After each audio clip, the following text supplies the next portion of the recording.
Olá a todos e todas. Grande privilégio estar aqui mais uma vez no nosso canal do Health Connection, apresentando mais um Health and Arts. O meu inglês está ficando top só de falar essas palavras. E hoje eu estou acompanhado de Thaísa Garcia. Tudo bem, Thaísa? Como é que está a Tudo sua bem, expectativa nesse César? programa de hoje? Muito alta, porque nós temos convidados de altíssimo padrão. Acredito que vai ser um bate-papo muito legal, muito colaborativo. Parkinson e pintura é a nossa temática de hoje.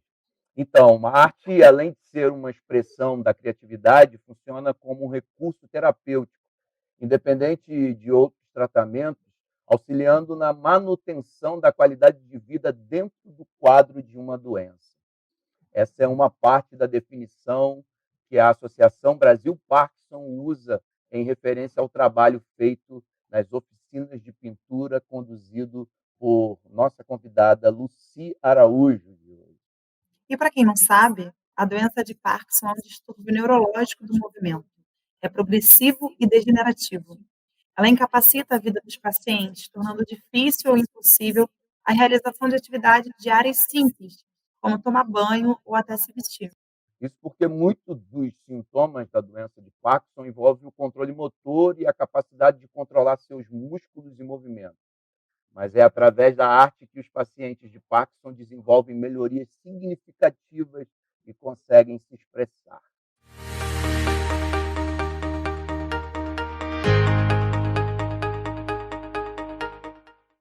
O segundo episódio do Health and Arts está começando e quer convidar você para conhecer o mal de Parkinson, a oficina de pintura da Associação Brasil Parkinson e as descobertas recentes em relação à doença. Eu sou Thaisa Garcia, jornalista do portal, e estou ao lado de César Bellieni, músico, compositor e também apresentador. Estamos aqui, como eu já disse, né, já havia pré-apresentado, mas agora reafirmando, estamos com a idealizadora, né, aquela que trabalha como pedra fundamental da Associação Brasil Parkinson, que é a Lucia Araújo, pedagoga, fundadora da oficina de pintura dessa associação. E temos também Cleide Lovato. Tudo bem, Cleide? Cleide é aluna da oficina de pintura da Associação Brasil Parkinson e também, com os seus olhos castanhos, doutor Charles André. Ele é neurologista, professor da UFRJ, membro titular da Academia Brasileira de Neurologia e da Academia Brasileira de Medicina de Reabilitação. Obrigado por aceitarem o convite do Health and Arts para estar conosco em um assunto tão relevante. Sejam bem-vindos, sejam muito bem-vindos. Obrigado. Obrigado. Obrigada. Obrigada, é um prazer. Bom, a gente vai começar as nossas perguntas e a primeira vai ser direcionada ao Dr. Charles. Por favor, você pode explicar para a gente qual é a diferença entre a doença e os distúrbios que envolvem o parkinsonismo?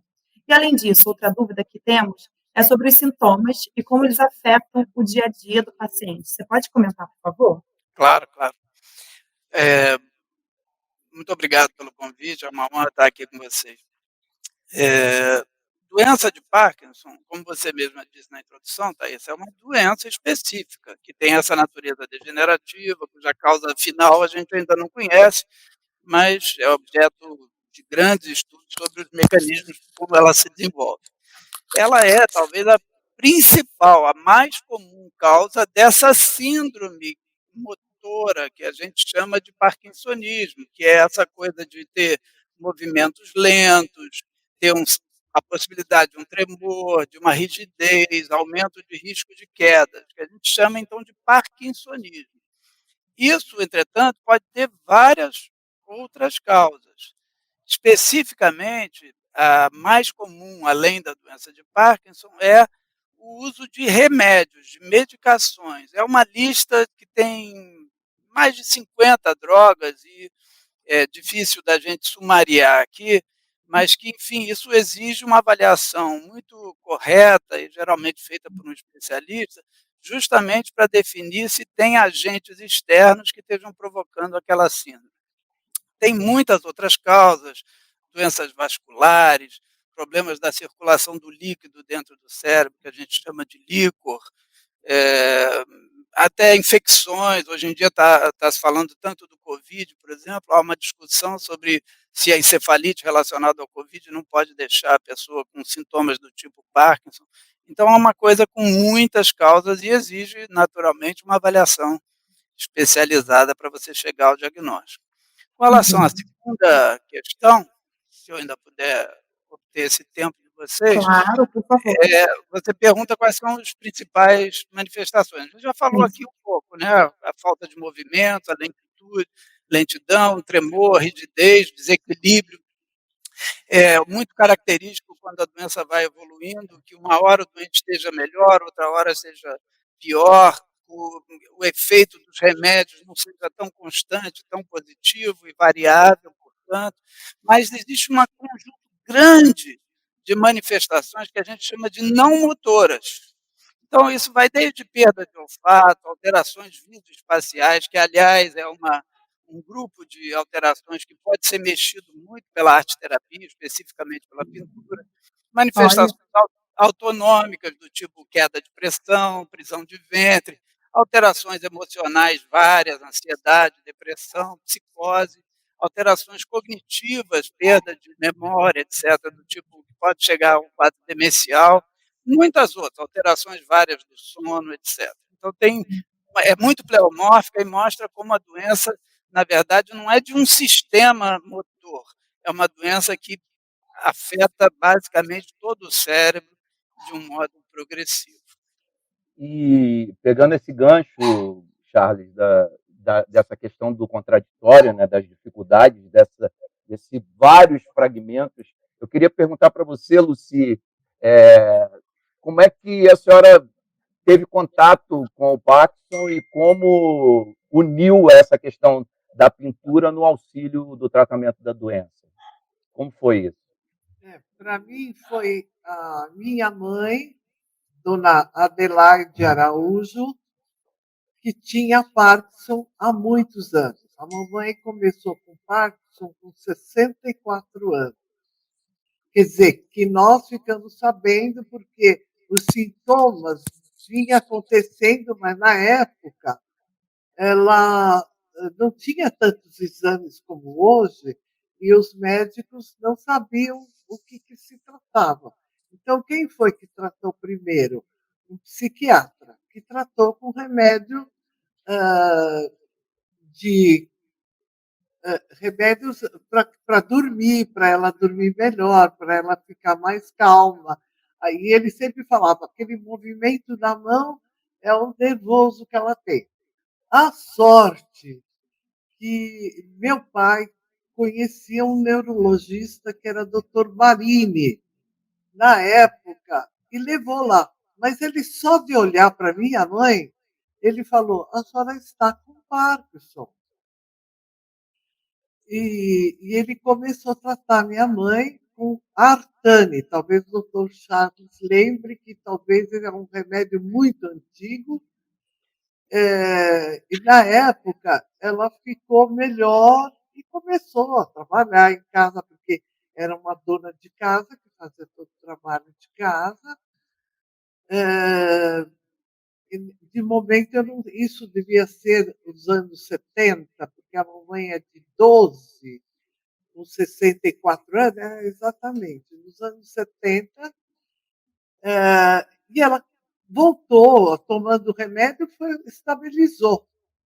O Parkinson da mamãe, felizmente, não era um Parkinson muito agressivo. Com o remédio, ela conseguiu se estabilizar. Claro que com a idade, tudo foi dificultando. E quando eu estava para me aposentar, nos anos 88, 89, ela teve uma piora muito grande do Parkinson. E eu estava para me aposentar.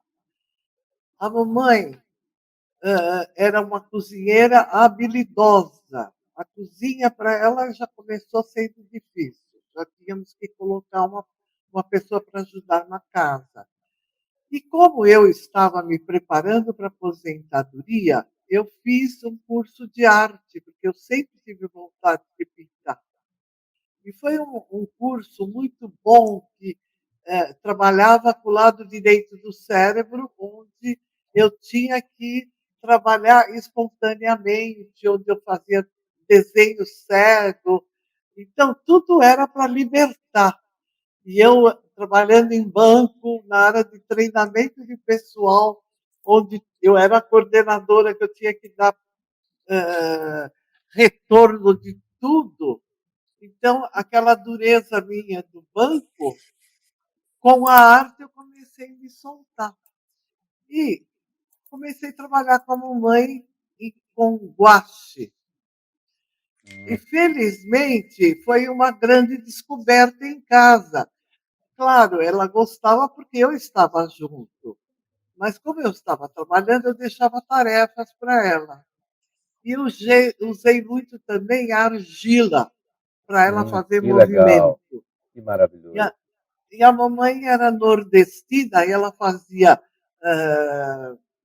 vaquinha, coisas do sítio, né? Quer dizer, parecia que ela queria voltar mesmo da época de nascimento dela. E foi muito bom, assim, eu voltava do serviço e ela mostrava o que ela tinha feito durante o dia, e assim nós vamos trabalhando. Quando eu me aposentei, ela estava muito ruim de andar. O andar dela. Então a gente saía para andar na redondeza de casa, na, nas ruas, e batia papo com a vizinhança. E a arte fazendo parte do nosso trabalho também de recuperação. A mamãe passou a andar muito bem, graças a Deus. É engraçado, né? Porque teve o estímulo físico e o estímulo também da memória afetiva, quando ela desenhava os animais do sítio. Isso é muito importante, né? Trabalhar essas duas frentes. Não, e ela gostava, porque eu fazia um tipo de trabalho com ela, onde nós duas pintávamos o mesmo papel. Eu trabalhei sempre com ela com papel. Então, eu molhava bastante aquele papel para ficar bem fluido, para ela poder passar as tintas, e eu deixava o guache mais solúvel. E eu pintava um pouco, ela pintava outro pouco. Eu falei, mãe, a senhora responde o que eu estou pintando e a senhora vai tentando dar continuidade. Uma conversa, né? Uma conversa através da arte. E eu até preferia que ela não falasse nada e nem eu. Deixar fluir, né? Deixar o corpo fluir, deixar fluir. Foi assim que começou, e quando eu me aposentei, claro que tudo ficou bem mais fácil, porque eu estava o tempo todo em casa, né? Eu me aposentei em 92, em 95 o doutor Samuel inaugurou o prédio que hoje está lá, na Avenida Bosque da Saúde, 1155. Perfeito. Esse é o endereço que Cleide, né, uma das alunas da associação, que também, né, é aluna e teve, né, vem fazendo tratamento. E eu queria saber um pouquinho de você, Cleide. Você, como aluna da Associação Brasil Parkinson, como é que isso atuou na tua história? Fala um pouquinho da gente do processo evolutivo, das suas descobertas, das melhorias que você percebeu e as suas expectativas, né? Porque como é uma doença que não tem, né, cura, o que você tem percebido aí na sua caminhada? Seja bem-vinda. Vamos lá. Primeiro, obrigada pelo convite. Espero poder contribuir um pouquinho com essa live. O Parkinson, eu tive diagnóstico de Parkinson em 2004.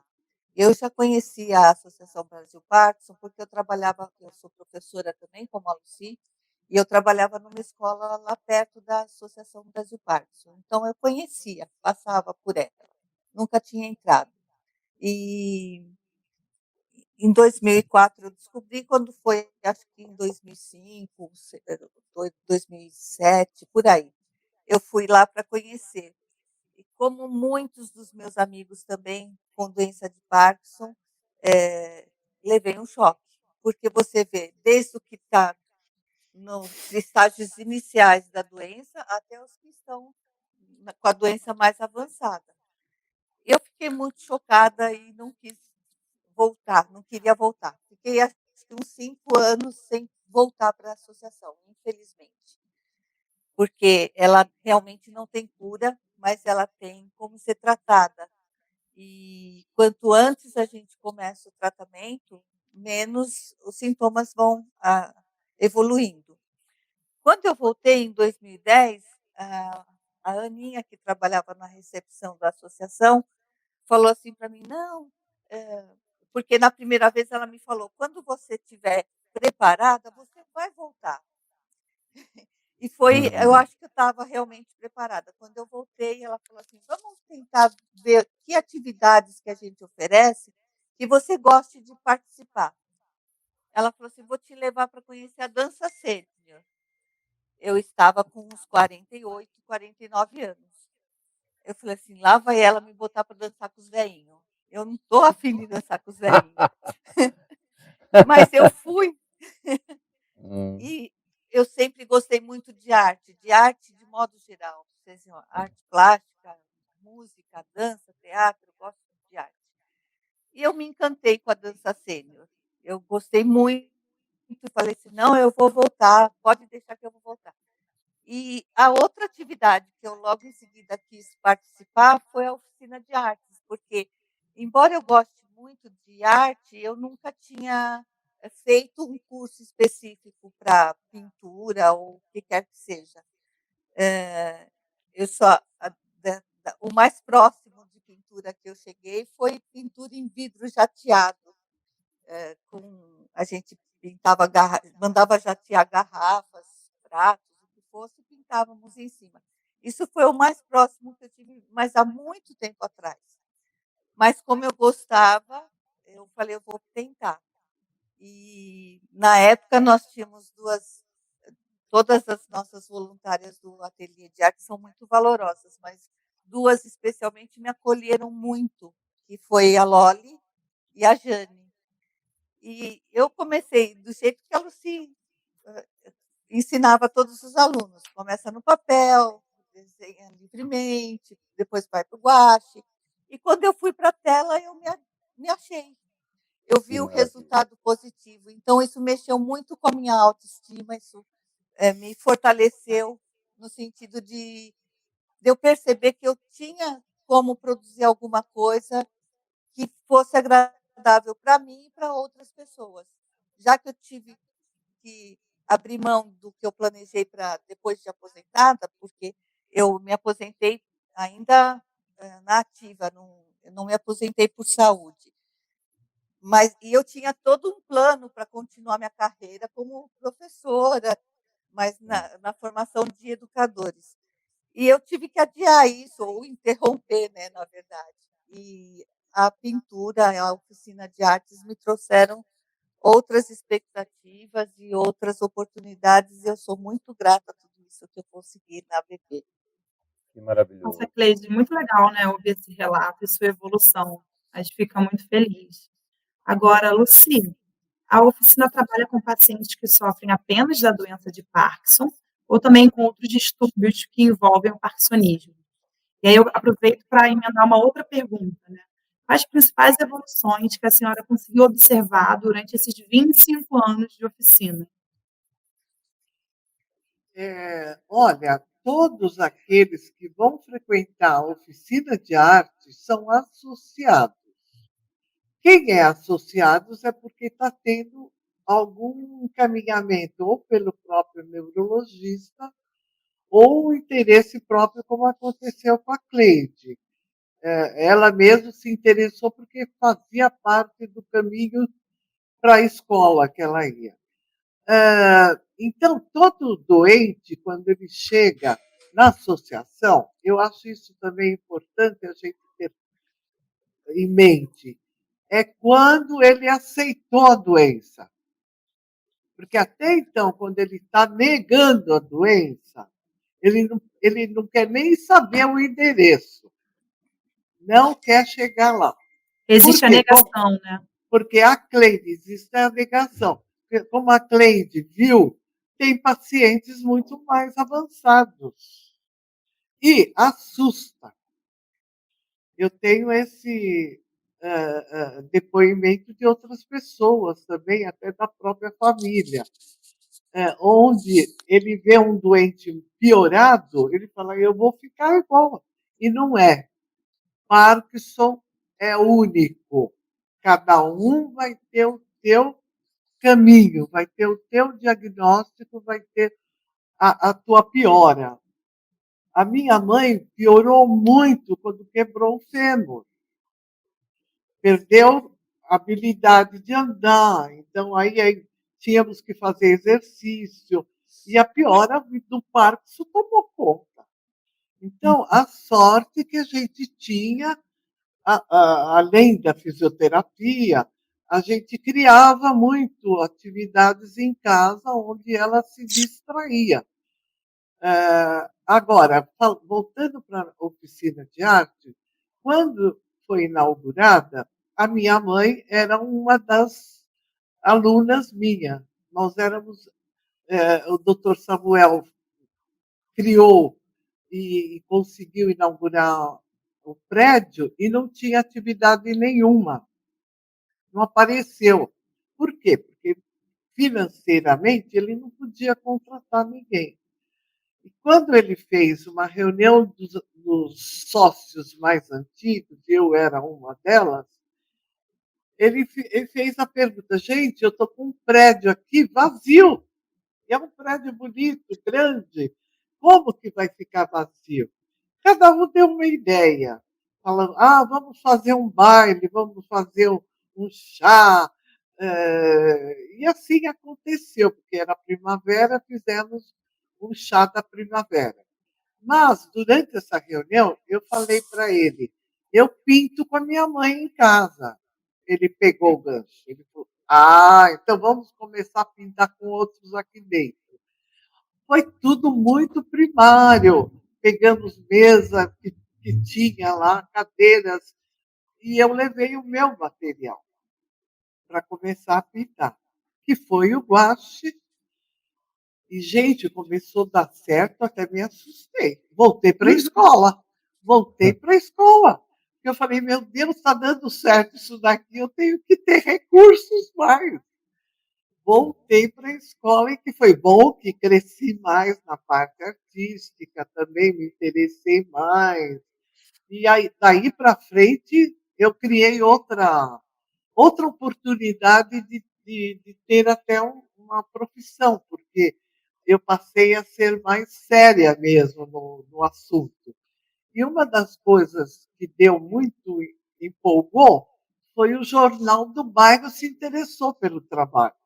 Legal. Chegou lá, fez uma reportagem, apareceu fotografia dos doentes pintando, e aquilo pegou mesmo, viu? E aí apareceu muito mais outros alunos, e foi assim muito bom.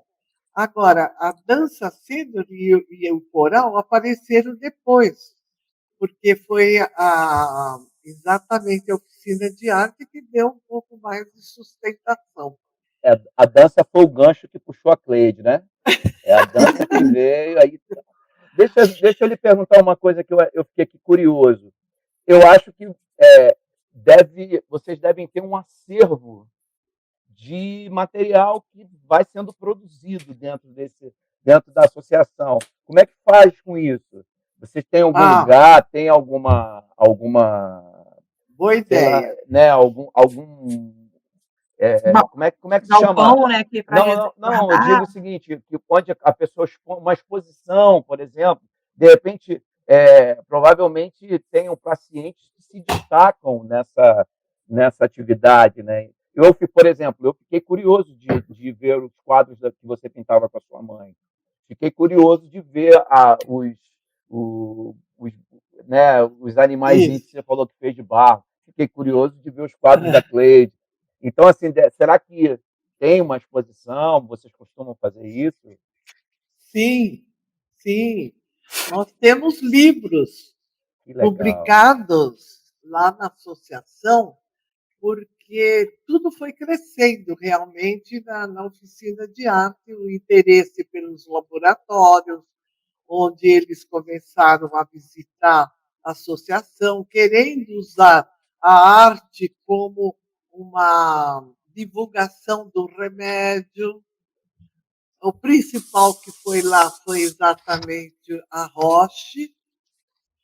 E aí nós tivemos um primeiro exposição só de quadros.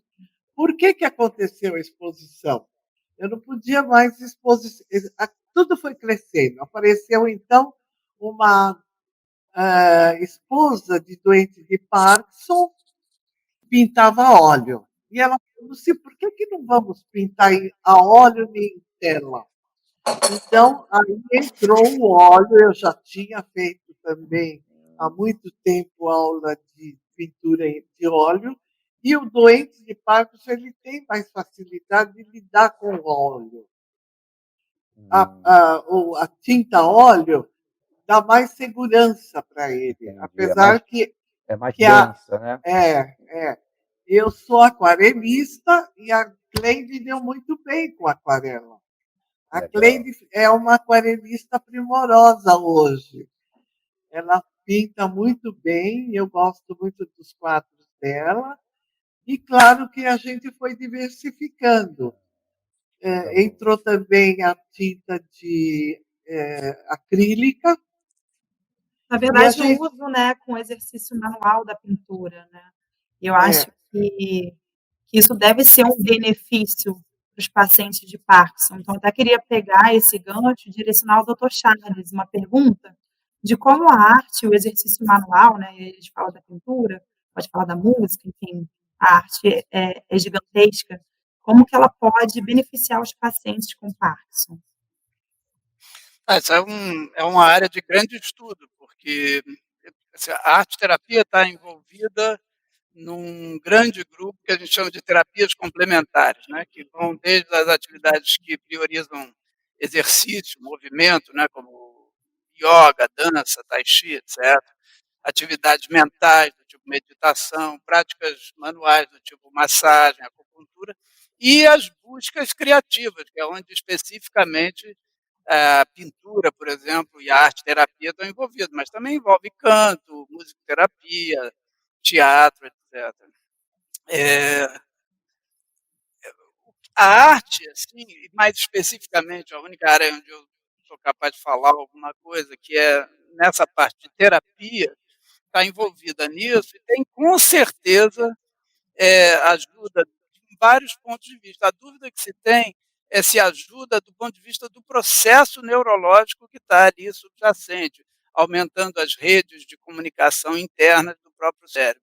Mas tem estudos que, em geral, não são muito grandes, são grupos pequenos, estudos não controlados, mas que mostram, evidentemente, efeitos sobre aspectos emocionais, como ansiedade e depressão, controle visual e destreza manual, que pode ajudar a pessoa em termos de tremor, de fadiga, de controle postural e de risco de queda.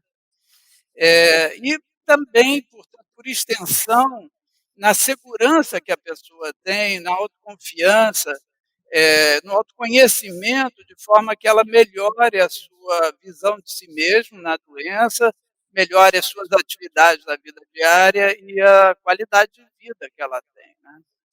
Então, só lembrando que a gente está falando aqui de pintura, mas mesmo nessa área de conhecimento e de intervenção, também tem muitas outras coisas, né? Coisas que mexem mais com a tridimensionalidade, como aspectos de escultura, de massa, de origami, de montagens.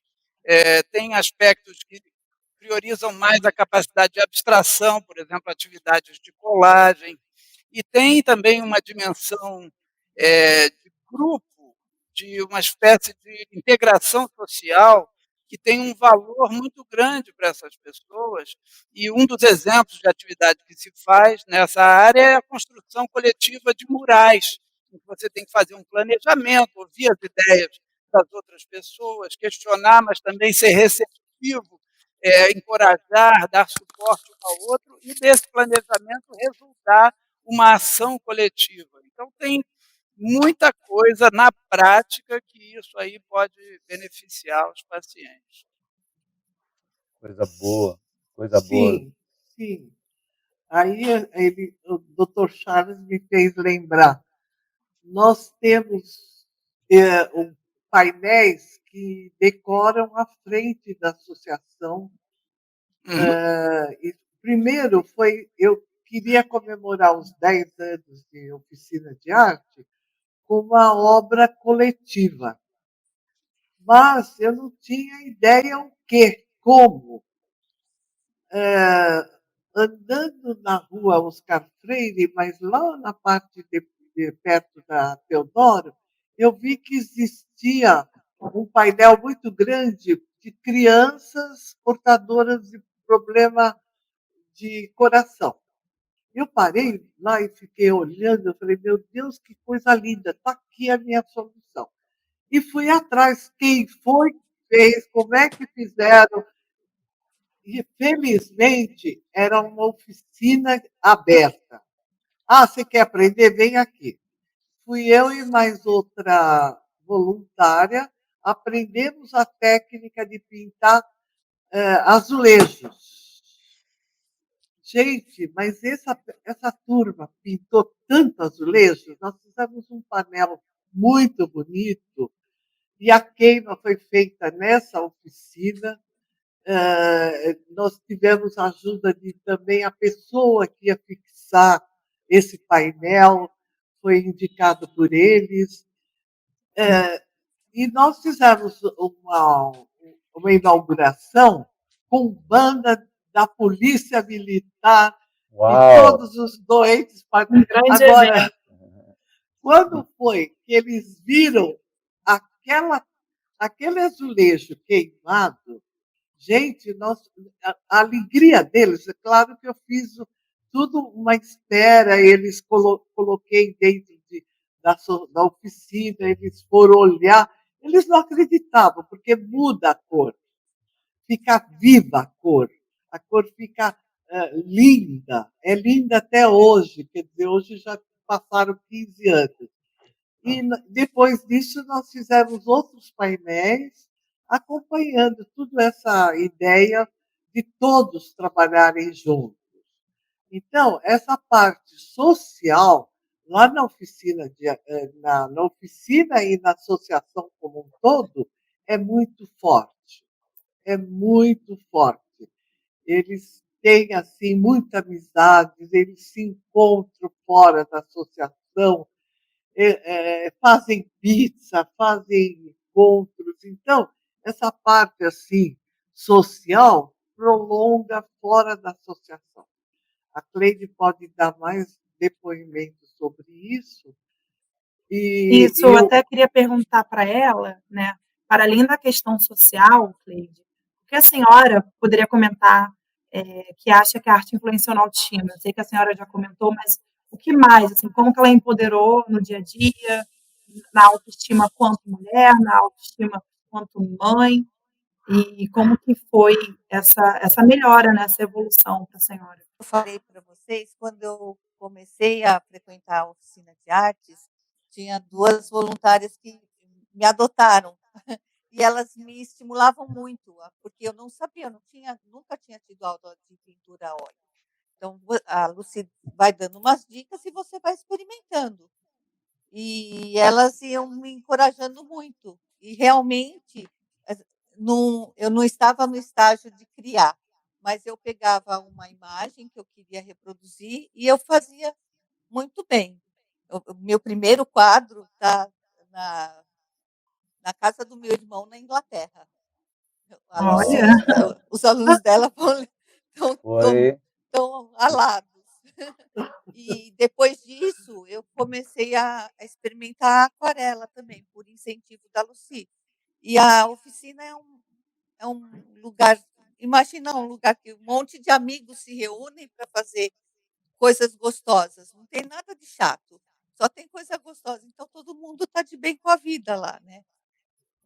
porque um incentiva o outro, o paciente chega com um diagnóstico ou com uma queixa, a gente arranja um jeito dele se inserir e começar a trabalhar com pintura. Nós até hoje mesmo eu estava batendo um papinho com a Lucia, a gente estava lembrando de um aluno, porque a gente está um tempão longe, né, Lucia, deles, mas a gente estava lembrando de um aluno que chegou lá, um rapaz jovem, com Parkinson, ele deve ter menos de 40 anos. Muito menos. E, se tiver 30, né? Caramba, precoce, né? Muito jovem. E ele chegou e eu falei assim para ele, vamos desenhar um pouquinho? Peguei folha sulfite e um pouco, uns lápis preto, lápis colorido e tal. Ele falou assim, mas eu não desenho desde os 6 anos de idade. Eu falei assim, quem sabe a gente ficou alguma coisinha na memória, vamos retomar. Ele pinta super bem, ele desenha super bem, ele faz argila super bem, faz umas coisas lindas de argila.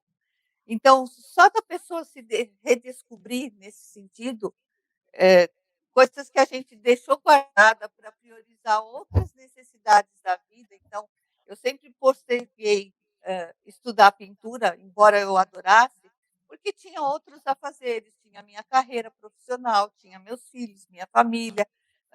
Logo depois que eu recebi o diagnóstico de Parkinson, eu enfrentei, junto com minha mãe, a doença do meu pai, perdi meu pai, perdi 2 anos depois a minha mãe. Então, quando eu cheguei na oficina de artes, eu estava realmente em processo de luto. Não, e era luto por mim, pela doença e pelos meus pais. E realmente isso foi me dando força, perceber que eu tinha outras possibilidades e resgatar desejos antigos que eu fui adiando porque por falta de tempo, foi muito importante para mim, para o meu processo de aceitação e de evolução em relação ao diagnóstico.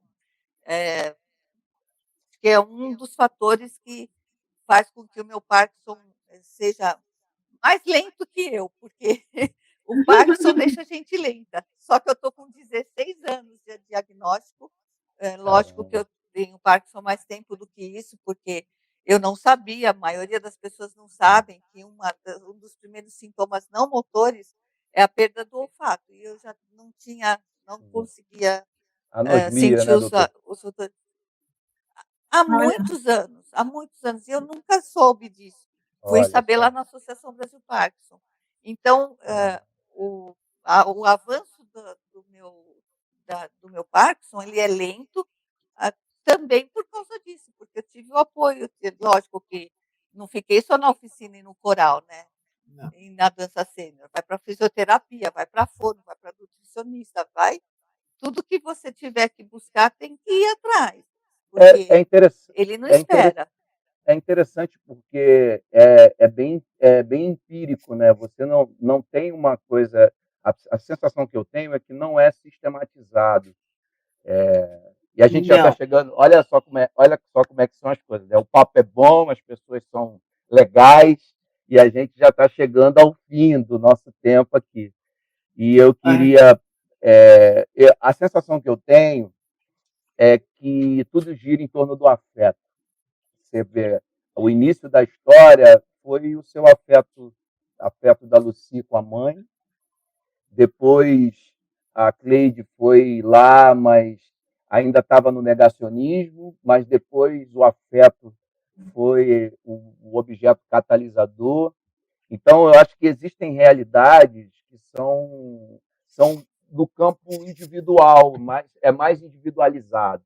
E eu queria que, para a gente fechar a nossa tampa, perguntar para o doutor Charles, assim, existe o melhor tratamento para o paciente da doença de Parkinson num prisma coletivo ou o caminho é esse mesmo, o caminho é mais individualizado? Eu fiquei, doutor, assustado com os dados. Num montante de 300 mil pessoas, entre 100 e 200 pessoas é acometido da doença. É verdade esse?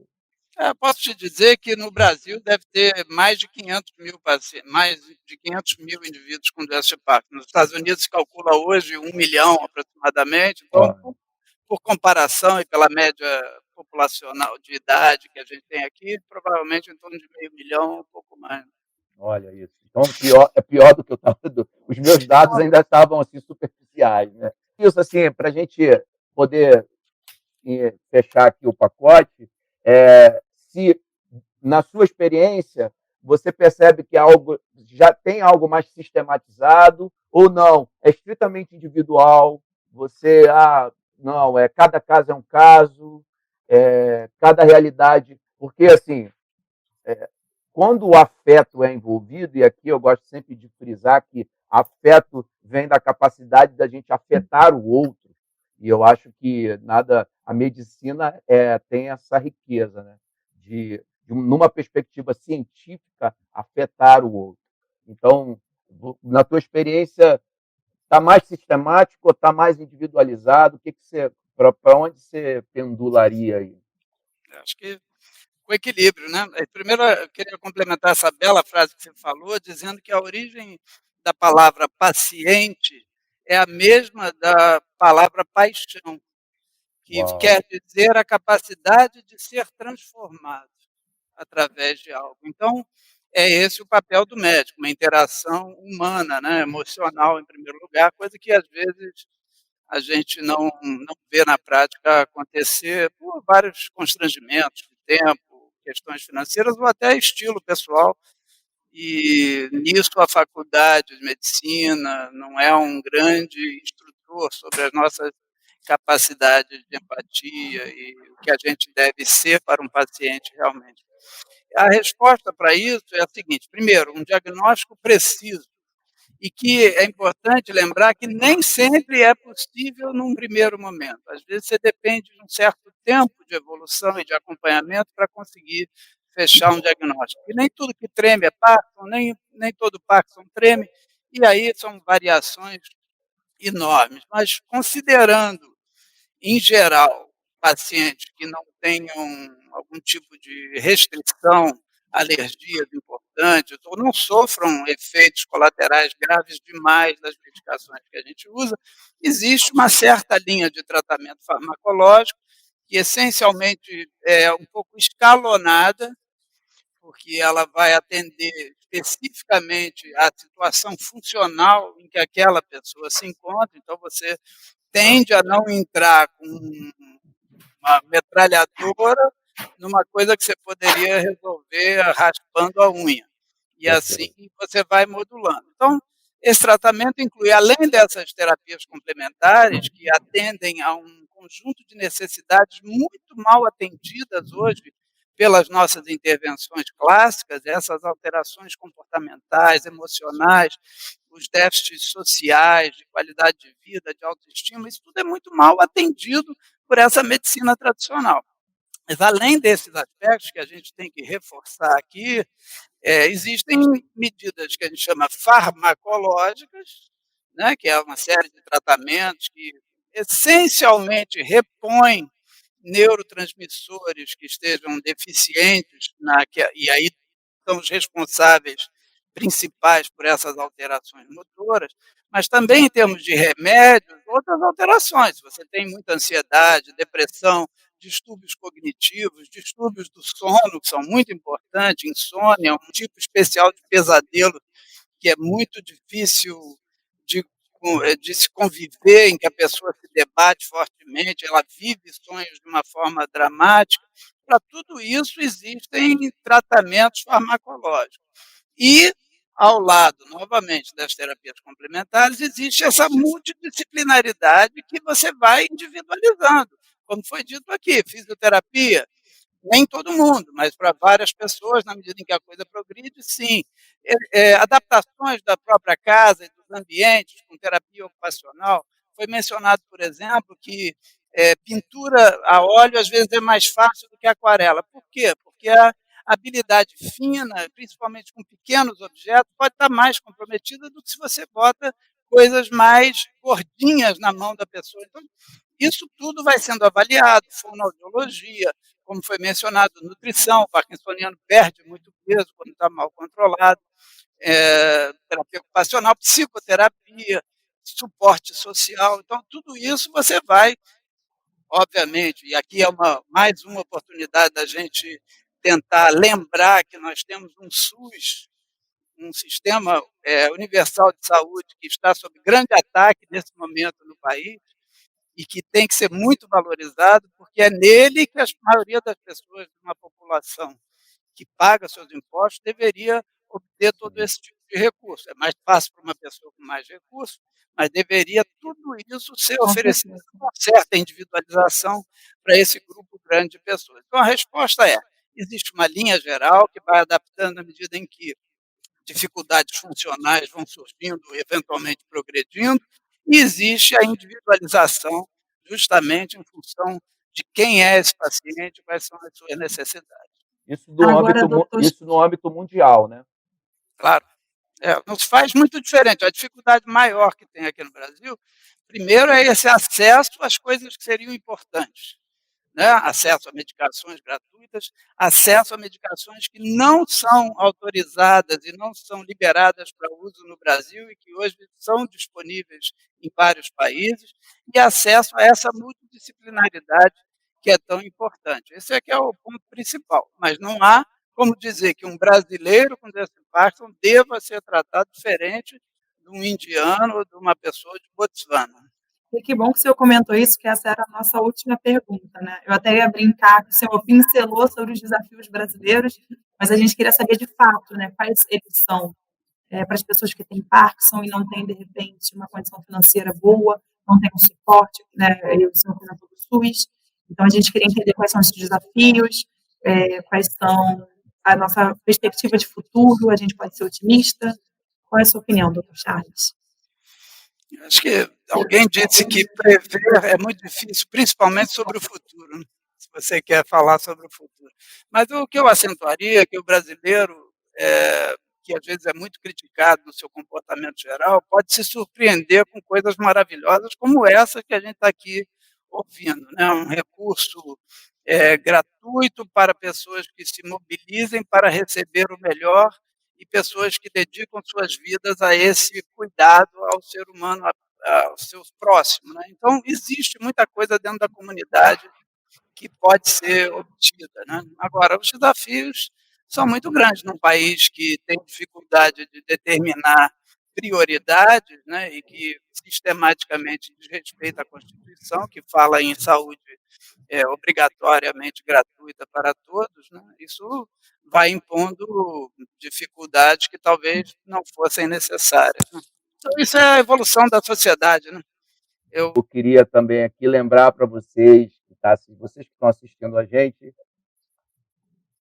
clica ali no botãozinho, inscreva-se no canal, clica também no sininho de notificações para você receber os avisos, porque esse é o segundo episódio de uma série de 6 episódios do Health and Arts. A gente vai sempre trabalhar, nossa temática anterior foi a temática do Alzheimer, e agora a gente está trabalhando de Parkinson. Muitos doutor, né, fazem confusão entre Parkinson e Alzheimer, que são doenças totalmente diferentes. Claro.